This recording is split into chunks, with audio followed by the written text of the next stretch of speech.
Oke, sebelumnya kita udah puas-puasin bahas aset sama liabilitas keuangan di kegiatan belajar satu. Piutang, utang, sampai hak buat nagih kas ke orang lain. Nah, sekarang kita masuk ke bagian yang jujur aja agak plot twist dikit. Di kegiatan belajar 2 ini, kita bakal ngobrolin sisi ketiga dari instrumen keuangan yang belum kebahas tuntas. Namanya instrumen ekuitas. Terus abis itu kita juga bakal masuk ke dunia yang lebih seru, yaitu instrumen derivatif. Forward, futures, opsi, sampai swaps. Dengar kata-kata itu mungkin langsung kebayang trader di lantai bursa yang teriak-teriak. Tapi tenang, kita bedah pelan-pelan pakai bahasa yang gampang dicerna. Yuk, kita mulai dari peta materinya dulu biar nggak nyasar. Coba lihat bagan di layar ini. Ada 3 kotak besar yang bakal jadi jalur belajar kita di kegiatan belajar 2. Kotak pertama itu instrumen ekuitas alias wajah ketiga instrumen keuangan yang beda dari aset maupun liabilitas. Lanjut ke kotak kedua, ini yang paling gemuk isinya. Derivatif versus non-derivatif. Disinilah forward, futures, opsi, sama swaps bakal kita bahas satu-satu. Nah, kotak terakhir di kanan ada lindung nilai atau yang biasa disebut hedging, yaitu gimana caranya perusahaan pakai instrumen-instrumen tadi buat lindungin diri dari risiko. Kebayangkan alurnya bakal kemana? Kalau udah, yuk kita cek dulu apa aja target yang mau dicapai setelah belajar modul ini. Nah, ini semacam checklist buat kamu. Kalau di akhir modul kamu bisa jawab semua poin ini, berarti kamu udah paham betul materinya. Yang pertama, kamu diharapkan bisa jelasin konsep instrumen keuangan secara umum. Terus juga bisa bedain apa itu aset keuangan, liabilitas keuangan, sama instrumen ekuitas. Plus tahu contoh-contoh bentuknya. Nah, di sebelah kanan ada 3 target lagi yang lebih ke arah bagian serunya. Kamu bakal bisa bedain instrumen utama sama instrumen derivatif. Bisa kenalin 4 jenis derivatif, forward, futures, opsi, dan swaps. Dan yang terakhir, ngerti fungsi derivatif itu buat apa? Yaitu buat lindung nilai. Ada yang masih ngambang nggak sejauh ini? Kalau belum, santai aja. Karena checklist ini bakal langsung kita praktekkan di slide-slide berikutnya. Dan itulah kenapa kita perlu berkenalan dulu sama yang namanya instrumen ekuitas. Nah, instrumen ekuitas yang tadi saya janjikan, inilah dia gambaran besarnya. Bayangin kamu lagi bikin kue lapis. Lapisan pertama itu aset keuangan. Lapisan kedua liabilitas keuangan. Dua-duanya udah kita kupas tuntas di kegiatan belajar 1. Nah, sekarang kita tambahin lapisan ketiga yang bikin kuenya lengkap, yaitu instrumen ekuitas. Ngomong-ngomong, di kegiatan belajar ini kita juga bakal masuk ke 2 topik besar lainnya. Gimana caranya bedain derivatif sama non-derivatif, dan gimana instrumen-instrumen itu dipakai buat lindung nilai alias hedging. Jadi total ada 3 lapisan pembahasan yang bakal kita susun bareng-bareng. Udah clear belum nih arahnya? Yuk, langsung kita bedah lapisan pertama. Instrumen ekuitas. BTW, inget nggak soal saham biasa waktu kita bahas aset keuangan? Buat orang yang beli sahamnya, itu jelas aset, karena dia punya klaim atas kekayaan perusahaan. Tapi coba mikir dari sisi sebaliknya, dari sisi perusahaan yang nerbitin saham itu. Nah, disinilah menariknya. Bagi penerbitnya, saham biasa itu bukan liabilitas. Kenapa? Karena beda dari utang yang wajib dibalikin dalam bentuk kas, saham itu kayak titipan modal dari pemilik yang nggak perlu dibalikin selama perusahaannya masih jalan. Jadi, ada wajah ketiga instrumen keuangan yang belum kita bedah tuntas. Namanya instrumen ekuitas. Terus, apa sih yang bikin instrumen ekuitas ini beda banget dari liabilitas keuangan? Gimana? Udah nyambung sejauh ini? Yuk kita cari tahu definisinya secara resmi. Menurut aturan resminya, yaitu PSAK 50, instrumen ekuitas didefinisikan sebagai setiap kontrak yang ngasih hak residual atas aset suatu entitas setelah dikurangi seluruh kewajibannya. Kedengarannya formal banget ya. Coba kita samain sama analogi rumah yang lagi dijual. Kalau semua utangnya udah dilunasin, sisa uang hasil jualnya itu jadi hak si pemilik rumah. Nah, itulah yang disebut hak residual. Lihat kotak di sebelah kanan layar ini. ada 3 poin penting. Yang pertama, contoh paling umum dari instrumen ekuitas adalah saham biasa dan saham preferen. Lanjut ke poin kedua, bagi penerbitnya, instrumen ekuitas ini bukan aset keuangan dan juga bukan liabilitas keuangan. Dia berdiri sendiri sebagai kategori ketiga. Kalau dilihat dari poin terakhir, ada prinsip sederhana yang bisa jadi pegangan kamu. Kalau suatu instrumen keuangan nggak memenuhi kriteria liabilitas keuangan maupun aset keuangan, maka otomatis dia masuk kategori instrumen ekuitas, dengan beberapa pengecualian tertentu yang bakal kita bahas di slide berikutnya. Oke kan sampai sini? Nah, sekarang saatnya kita intip contoh konkretnya, mulai dari saham biasa yang paling sering kita dengar. Yuk, kita mulai dari yang paling akrab di telinga kita, saham biasa. Bayangin, kamu beli saham sebuah perusahaan. Kamu nggak bisa tiba-tiba datang ke kantornya terus bilang, saya mau ambil bagian aset saya sekarang. Nggak bisa begitu. Lihat penjelasan di kotak kiri layar ini. Pemegang saham biasa cuma berhak atas aset neto perusahaan pas terjadi likuidasi atau pas dividen tunai udah diumumkan dan jatuh tempo. Di luar 2 momen itu, ya sabar aja dulu. Nah, poin pentingnya, pemegang saham biasa juga nggak punya hak buat jual balik sahamnya ke perusahaan. Tapi, coba lihat kotak oranye di kanan ini. Ada pengecualian menarik. Kalau ternyata ada saham biasa yang justru ngasih hak jual kembali dengan harga yang udah ditentuin dari awal, itu artinya saham itu sebenarnya bukan instrumen ekuitas lagi, melainkan berubah jadi liabilitas keuangan. Masuk akal ya sampai sini? Nah, dari sini kita lanjut ke pertanyaan yang lebih dalam. Sebenarnya syarat apa aja sih yang bikin suatu kewajiban kontraktual dianggap sebagai ekuitas? Nah, ini bagian yang menurut saya paling krusial, jadi kita pelanin dikit. Bayangin ada semacam tes 5 syarat. Kalau sebuah kewajiban kontraktual mau dianggap sebagai instrumen ekuitas, dia harus lolos kelimanya sekaligus, bukan cuma 1-2 aja. Coba kita telusuri baris demi baris di tabel ini. Syarat pertama, instrumen itu harus ngasih hak bagian prorata atas aset neto perusahaan pas terjadi likuidasi. Mirip kayak yang kita bahas di saham biasa tadi. Lanjut ke syarat kedua, instrumen ini harus berada di kelas paling belakang antrean dibanding semua instrumen lain. Istilahnya subordinat. Jadi kalau ada acara bagi-bagi aset, dia dapat gilirannya paling akhir setelah semua pemegang utang perusahaan dibayar lunas. Next, ada syarat ketiga. Seluruh instrumen di kelas subordinat itu harus punya fitur yang identik satu sama lain. Kalau dilihat dari syarat keempat, perusahaan penerbit nggak boleh punya kewajiban buat beli balik atau menebus instrumen itu, kecuali pas likuidasi. Dan yang terakhir, arus kas yang diharapkan dari instrumen ini harus didasarkan pada laba rugi atau perubahan nilai wajar aset neto perusahaan, bukan angka yang udah ditentuin di awal, kayak bunga tetap. Ada yang masih ngambang nggak soal 5 syarat ini? Kalau kebayang, oke, sekarang giliran kita bahas versi lain dari ekuitas, saham preferen. Ngomong-ngomong soal saham, ada satu jenis lagi yang sering bikin bingung, yaitu saham preferen. Kata kuncinya di sini adalah dapat ditebus. Coba bayangin, kamu punya kupon yang bisa kamu tuker balik jadi uang tunai ke penerbitnya kapanpun kamu mau. Nah, itulah kurang lebih makna dapat ditebus buat pemegang saham preferen. Coba lihat 2 kotak yang berdampingan di layar ini. Kotak gelap di kiri itu untuk saham preferen yang tidak dapat ditebus. Ini dikategorikan sebagai instrumen ekuitas, tapi dengan syarat dividennya ditentukan oleh perusahaan penerbit, bukan oleh pemegang sahamnya sendiri. Nah, kalau kita geser ke kotak putih di kanan, ini ceritanya beda total. Saham preferen yang dapat ditebus justru mengandung liabilitas keuangan. Sebab perusahaan penerbit wajib nyerahin kas ke pemegangnya begitu tanggal penebusan tiba. Atau begitu pemegangnya milih buat nagih haknya, semacam opsi buat menebus. Jadi intinya, kata dapat ditebus ini jadi pembeda utama antara ekuitas dan liabilitas. Kebayangkan bedanya? Nah, sekarang kita lanjut ke satu lagi instrumen ekuitas yang bentuknya agak unik. Namanya waran saham. Nah, waran saham yang tadi saya sebutin, ini dia bentuknya. Coba bayangin, waran itu kayak tiket prapesan buat beli saham.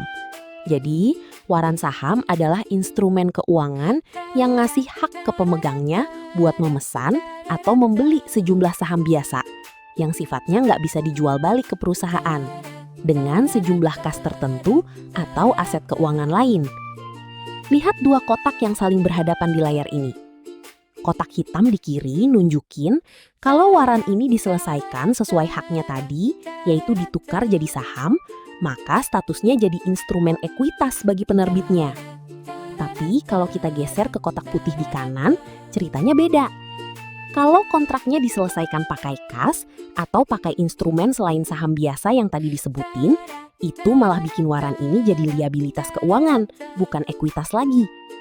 Jadi sama kayak saham preferen tadi, cara penyelesaiannya itu yang nentuin statusnya. Udah nyambung ya sampai sini? Nah, sekarang saatnya kita rangkum semua yang udah kita bahas soal instrumen ekuitas ini. Oke, kita udah muter-muter cukup jauh. Jadi yuk kita rapiin dulu semua yang udah kita pelajari. Inti dari instrumen ekuitas itu simple. Dia adalah hak residual atas aset entitas setelah dikurangi seluruh kewajiban. Coba lihat dua kotak yang berdampingan di layar ini. Kotak hijau di kiri ngasih daftar warna aja yang masuk instrumen ekuitas. Ada saham biasa tanpa hak jual kembali, saham preferen yang tidak dapat ditebus, sama waran saham yang penyelesaiannya pakai saham. Nah, kalau kita geser ke kotak merah di kanan, ini daftar yang sebaliknya. Saham dengan hak jual kembali, saham preferen yang dapat ditebus, dan waran dengan penyelesaian kas, itu semua justru jadi liabilitas keuangan, bukan ekuitas. Jadi polanya konsisten. Begitu ada kewajiban buat nyerahin kas balik ke pemegangnya, itu langsung geser jadi liabilitas. Ada pertanyaan sejauh ini? Kalau udah clear, sekarang kita masuk ke babak baru yang menurut saya paling seru dari modul ini. Gimana caranya bedain instrumen keuangan yang biasa aja sama yang namanya derivatif.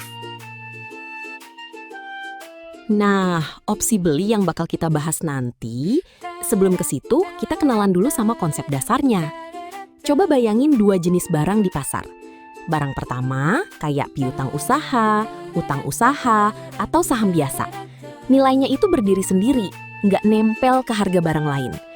Lihat ilustrasi garis lurus di kotak kiri layar ini, itu ngegambarin nilai yang stabil dan mandiri.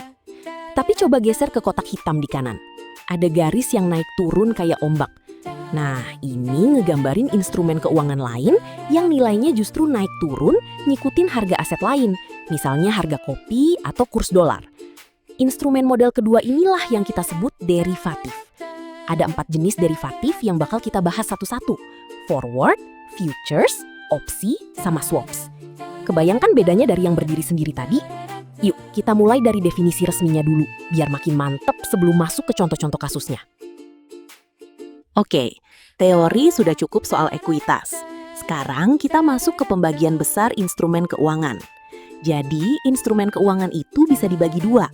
Instrumen keuangan utama, kayak piutang usaha, utang usaha, pinjaman yang diberikan, sampai saham biasa dan preferen. Sama instrumen keuangan derivatif, yaitu opsi, kontrak forward, swaps, dan futures. Nah, menurut PSAK 55, ada 3 karakteristik yang bikin sesuatu disebut derivatif. Coba kita telusuri satu-satu di 3 kotak ini. Karakteristik A, nilainya berubah akibat perubahan variabel pendasar. Bisa suku bunga, harga instrumen keuangan, harga komoditas, kurs mata uang asing, sampai peringkat kredit. Lanjut ke karakteristik B, derivatif ini nggak butuh investasi awal neto. Atau kalaupun butuh, jumlahnya jauh lebih kecil dibanding kontrak serupa lainnya. Kalau dilihat dari karakteristik C, dia diselesaikan pada tanggal tertentu di masa depan. Kebayangkan 3 syarat ini? Kalau udah, yuk kita mulai dari jenis derivatif yang paling gampang dipahami, kontrak forward. Pernah nggak sih kamu mikir gimana caranya dua pihak bisa mengunci harga barang jauh-jauh hari sebelum transaksi beneran terjadi? Nah, itulah intinya kontrak forward. Kontrak forward adalah kesepakatan antara dua pihak buat mengantarkan atau membeli suatu komoditas atau mata uang asing dengan harga, kuantitas, dan tanggal tertentu yang udah disepakati dari awal. Coba lihat 3 kotak berjejer di layar ini. Kotak pertama nunjukin bahwa kedua pihak wajib memenuhi kesepakatan. Pembeli harus beli, penjual harus jual. Nggak ada opsi buat mundur. Lanjut ke kotak kedua, ada 2 cara penyelesaiannya. Bisa dengan nyerahin barangnya secara fisik, atau bisa juga cukup bayar selisih harganya dalam bentuk uang. Ini yang disebut net settlement. Nah, kalau dilihat dari kotak ketiga, kontrak forward ini disebut instrumen keuangan kalau penyelesaiannya pakai kas atau aset keuangan lain. Gimana? Udah kebayang gambaran besarnya? Yuk, biar makin nempel, kita lihat langsung studi kasusnya. Nah, biar nggak cuma teori doang, yuk kita ikutin cerita PT Beli Kopi. Bayangin, PT Beli Kopi ini punya bisnis dagang kopi kemasan. Dan dia khawatir banget kalau harga beli kopi di masa depan tiba-tiba melonjak. Soalnya kalau itu terjadi, harga pokok penjualannya ikut naik dan labanya bakal tergerus. Makanya dia nyari cara buat mengunci harga dari sekarang. Nah, PT Beli Kopi ketemu sama PT Jual Kopiho dan mereka sepakat bikin kontrak forward. Coba lihat 2 kotak gelap di layar ini. Kotak kiri nunjukin komitmen PT Beli Kopi. Dia bakal beli 10.000 kuintal kopi dengan harga Rp500 per kuintal dalam jangka waktu 3 bulan ke depan. Kalau kita geser ke kotak kanan, PT Jual Kopiho juga komitmen bakal jual 10.000 kuintal kopi itu dengan harga yang sama, apapun kondisi harga pasar nanti. Jadi kedua pihak ini udah saling terikat, nggak peduli harga pasar bakal naik atau turun 3 bulan ke depan. Kebayangkan posisi masing-masing pihak?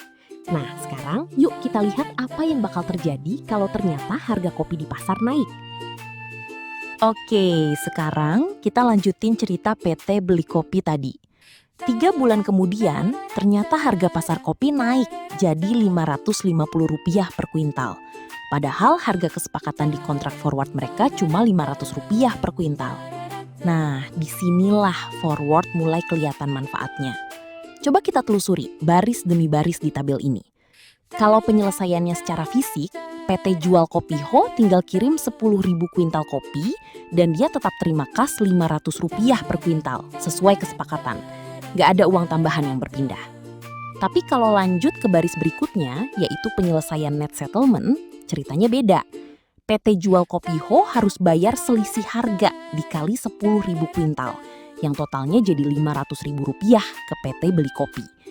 Nah, hasilnya buat PT Beli Kopi kalau dia pakai skema net settlement, coba lihat kotak kuning di bawah ini.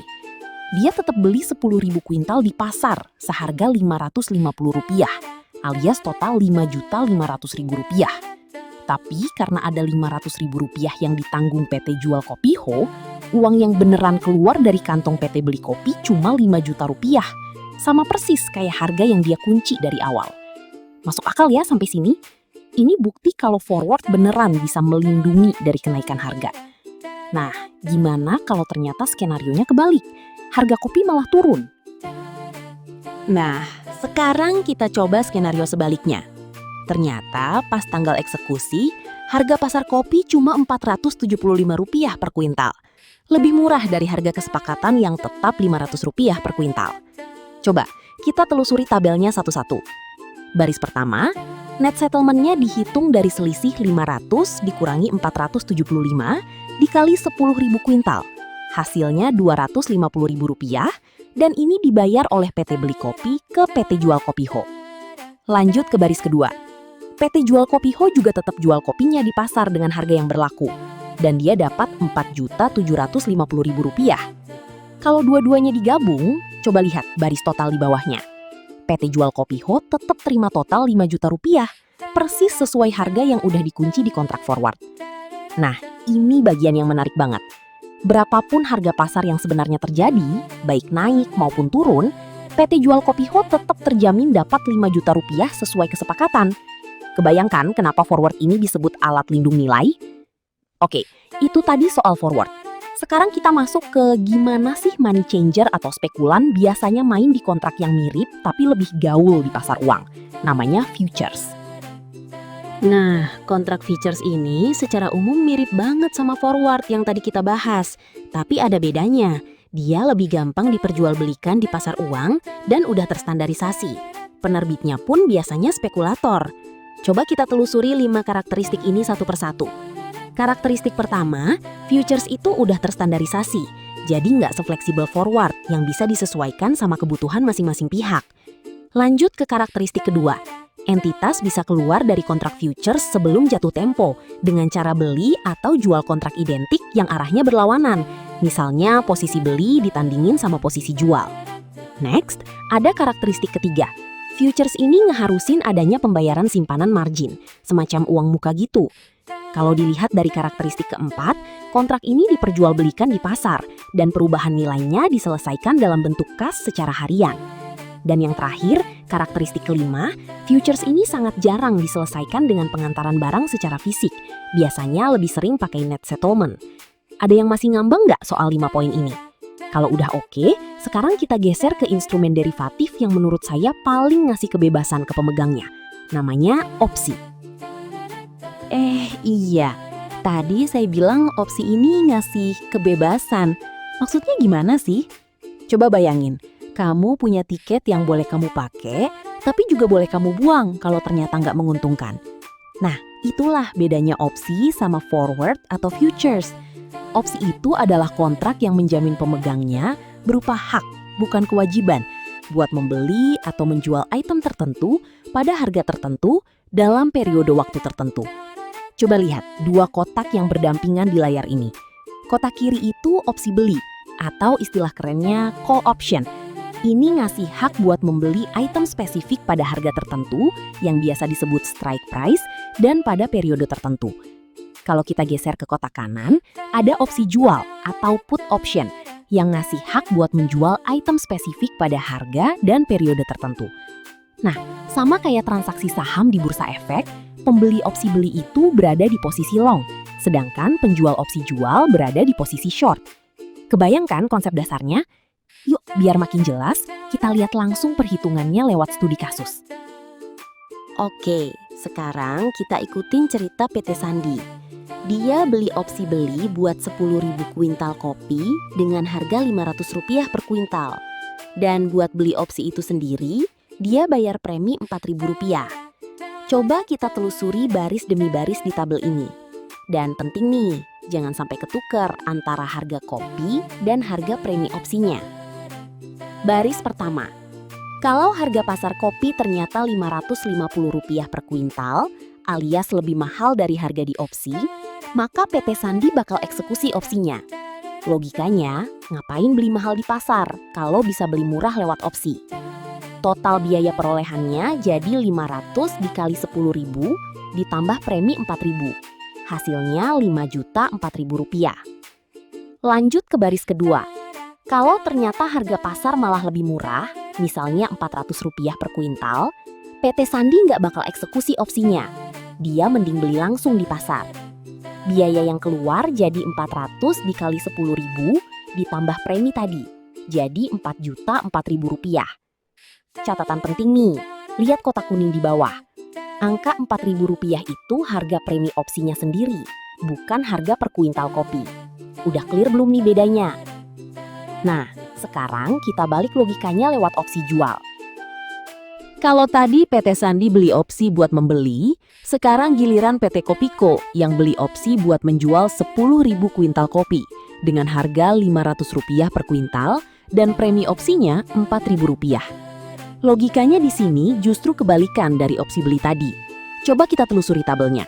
Baris pertama, kalau harga pasar ternyata lebih murah, misalnya Rp475 per kuintal, PT Kopiko bakal eksekusi opsinya.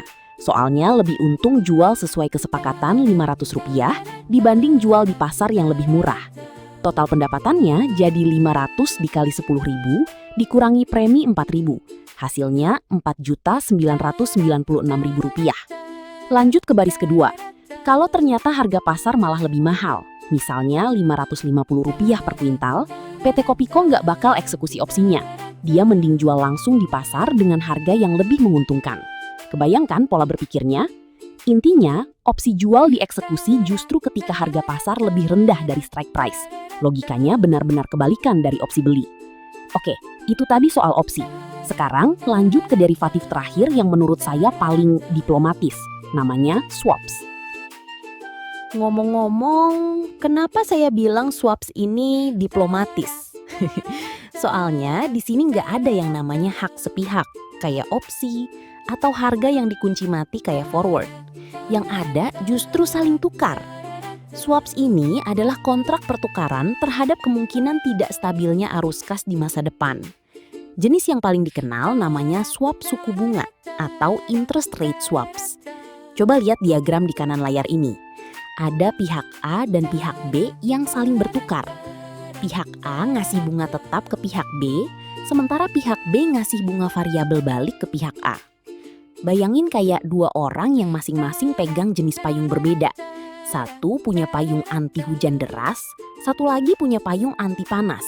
Terus mereka saling tukar, biar masing-masing lebih siap ngadepin cuaca yang mereka takutin. Nah, swaps ini biasanya dipakai perusahaan yang punya utang dengan suku bunga variabel, supaya mereka bisa menghindari resiko perubahan suku bunga yang nggak terduga. Kontraknya sendiri biasanya dinegosiasikan langsung antar pihak, walaupun ada juga yang udah terstandarisasi dan diperjualbelikan di bursa. Kebayangkan gambaran besarnya? Yuk, biar makin nempel, kita lihat studi kasusnya.